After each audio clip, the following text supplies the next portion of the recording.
Hello YouTubers, Classic 80s fanboy here. Now, this is a particular video I'm doing today. I'm making two today, but this particular video has been requested by a friend who I work with, a very good friend by the name of Mel. So hello Mel, this one's for you.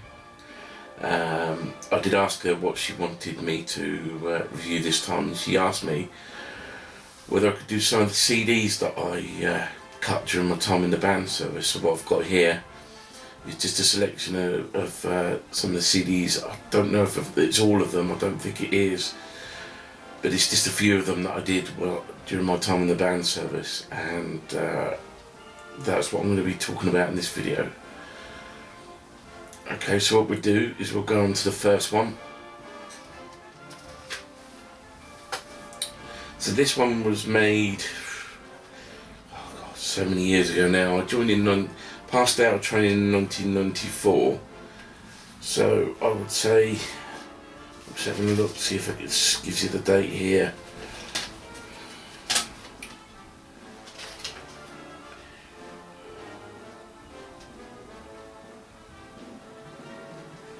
No, it doesn't. But I'd say this one was around 1995. All right, and this was the very first CD that I'd cut. And here it is. It's called. You can see that. I'll bring it back so you can see it a little better in the light.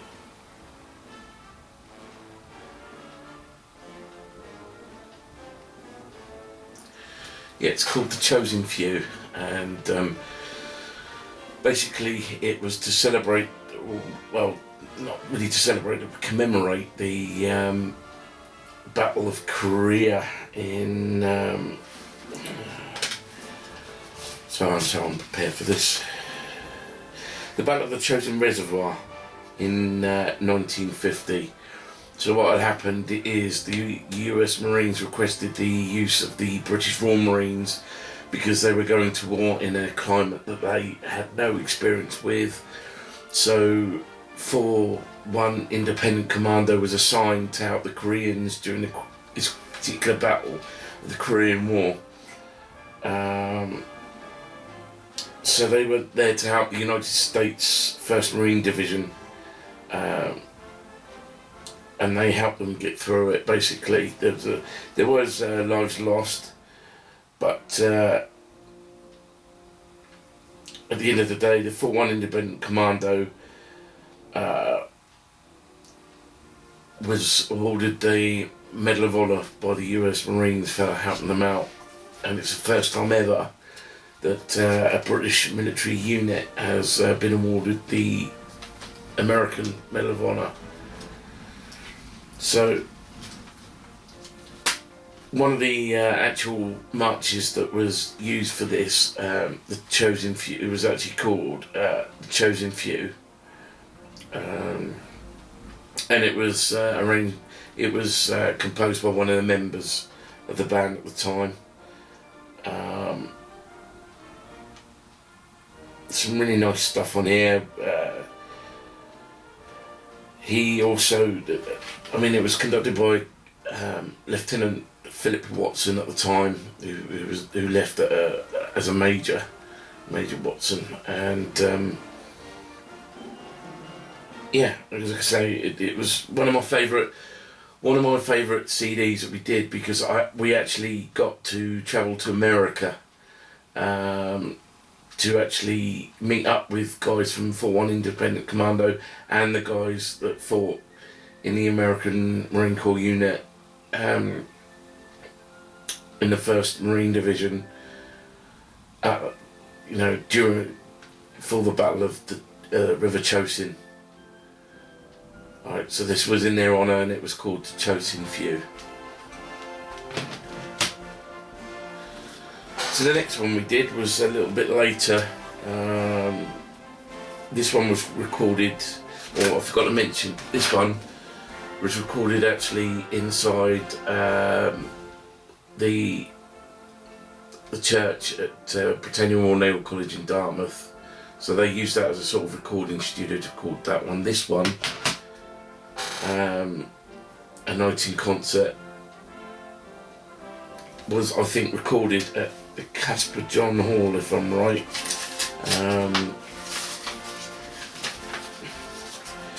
By same person again, Lieutenant Phil Watson. There's a photo of him on the inside, just to show you who he is. Very good friend of mine, very dear friend.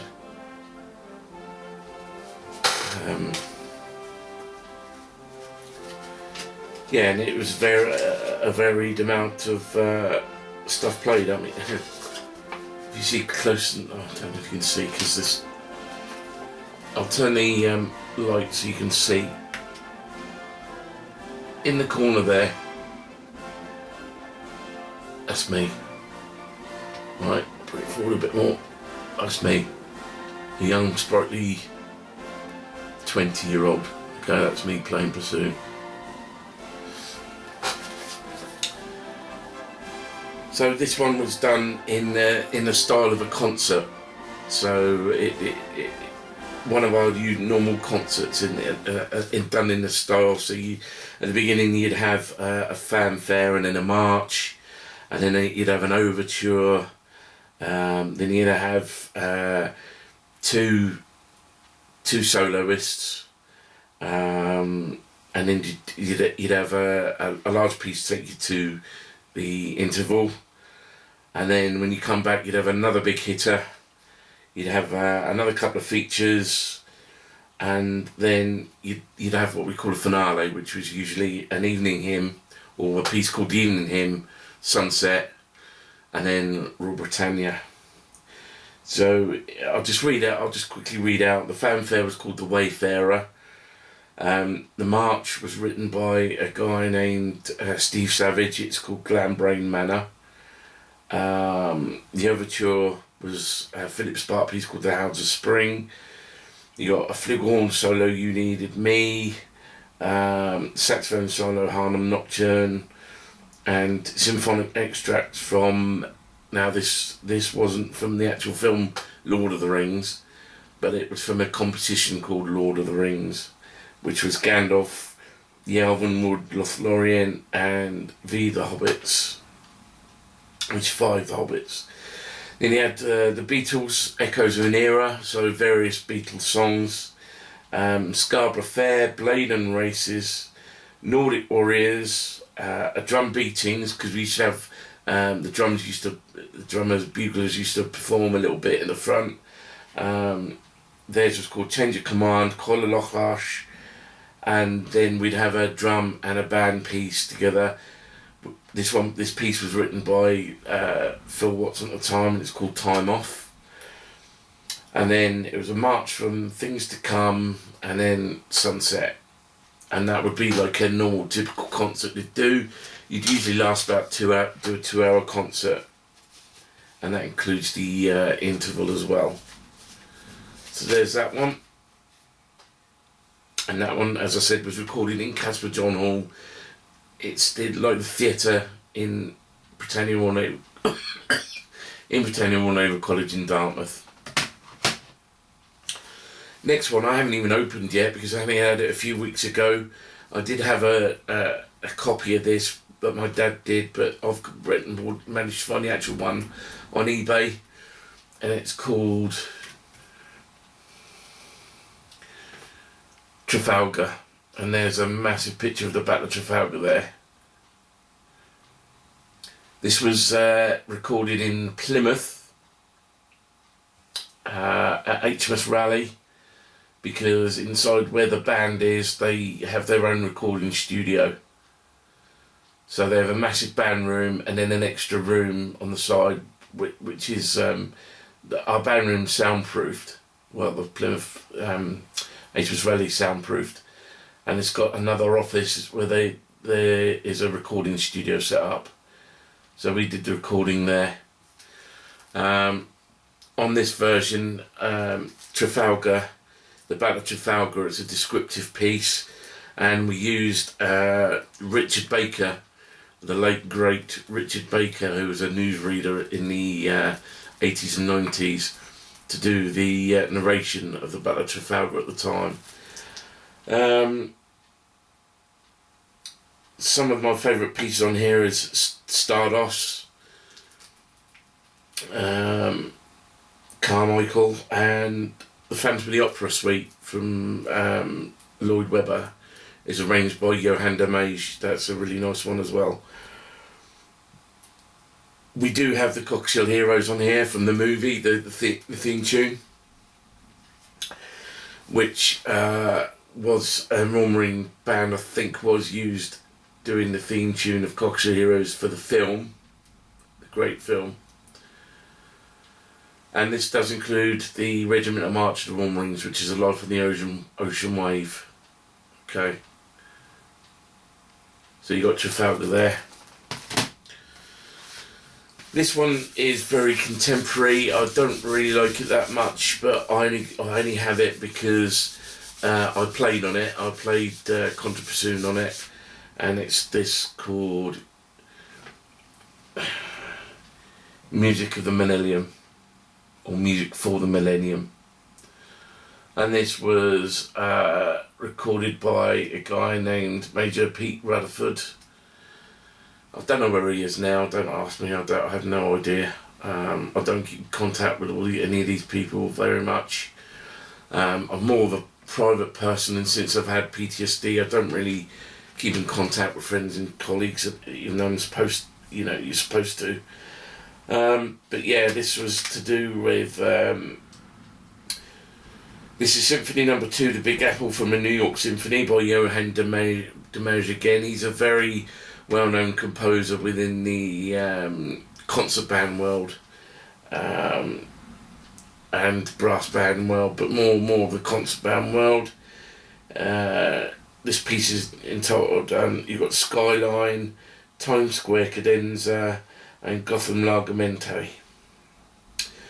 And the next piece they have on here, because there's only 2 pieces on the whole CD, and the second piece is a collection of dance movements by another big name in the brass band world this time, a composer named Philip Spark. And we have Ritmico, number 2 Molto Vivo for the woodwind, number 3 Lento for the brass, and number 4 Molto Ritmico. This was created in 1999.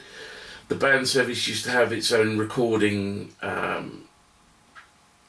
group called Chevron Recordings. They were made up from servicemen and ex-servicemen who set it up and went around recording different bands at the time to produce different CDs. So there's that one. Now, I'm pretty sure I was involved in this CD. Basically, I'll show you here. It's the Mountbatten Festival of Music 2008, which is when 3 Roarings bands get together and play at the Royal Albert Hall. We do this every year, and it's over a 3-day period, and they raise tons of money for charity. This was made under the direction of Lieutenant Colonel Chris Davis. OBE, BA on, well, he's an actual master, he's actually doctor now, so. Favourite pieces on here is Rocky and Josh Groban's You Raise Me Up. This one's got Life in the Ocean Wave on this one as well. So I'll show you, what I'll do before I finish, I'll show you the backs of most of these, so you can see what we've got where.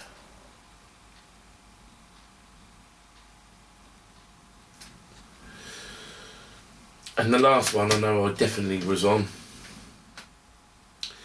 You can't really see it, but it's this one.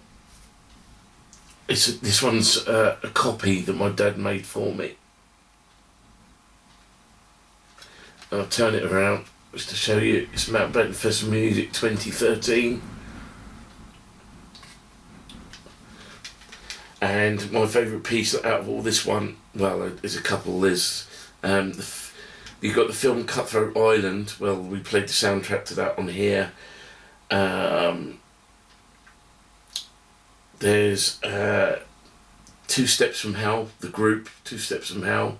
It's quite a well-known group. We played a piece called Invincible from them, and it involved having the director at the time, who was a guy named Andy Gregory. He was listening to a click track and following a click track, so we could get in the background, a backing singers that had pre-recorded it. So it was playing the pre-recorded as well as the band playing together at the same time. So the only way you could do that is listen to a click track and follow the click track, and it had to be absolute.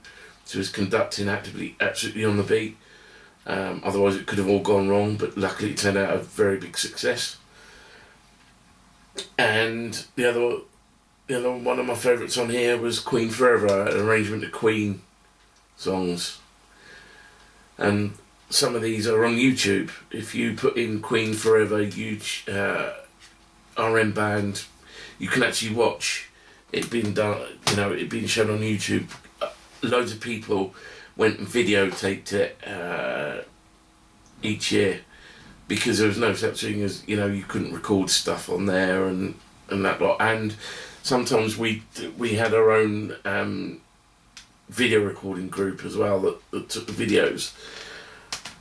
These day and ages, they produce it live. So when it comes up, we have to type in YouTube is RM band MFM, and it's streamed live, so you can watch the concert live, especially considering of COVID. So they've started to put it on during COVID as well. They just streamed it instead for anybody to watch. So there you go, Mel. Hope you enjoyed that. That is some of the CDs that I made and what some of the covers look like. As I said, the Chosen Few was basically made for our tour in America when we went to Portland, Oregon. So we went to Oregon for that one, spent 2 weeks I think in Oregon, and performed all the way over there for it was the memorial service for the get together for the 1st Marine Division and the 4-1 Independent Commando, which is why the reason we were over there to play for them and to do the ceremony for them, which was very touching. It was long, it was a very long ceremony, but it was very touching. And I've got some good memories. I've got some cracking memories of some of my colleagues. They had a piano. One of the bars that we were in one night had a piano, and I can remember our pianist got around the piano and everybody just gathered around the piano one night. I think it was in a hotel, and we just had a great night singing around the piano. And we were invited around someone's a lady's house for a barbecue.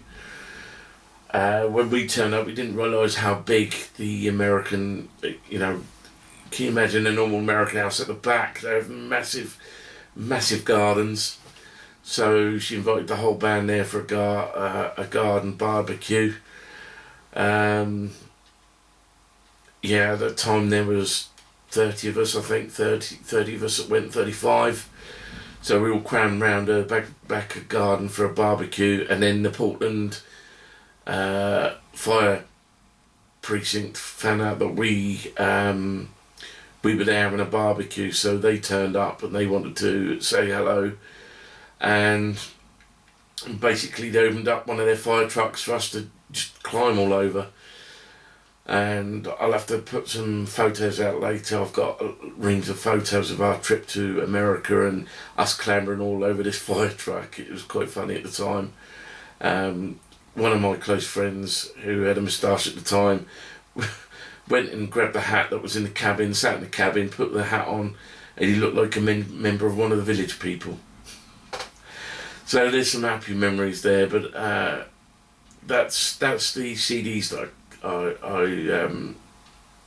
had produced anyway. So I hope you enjoyed that, and I'll see you on the next one. Take care, everyone.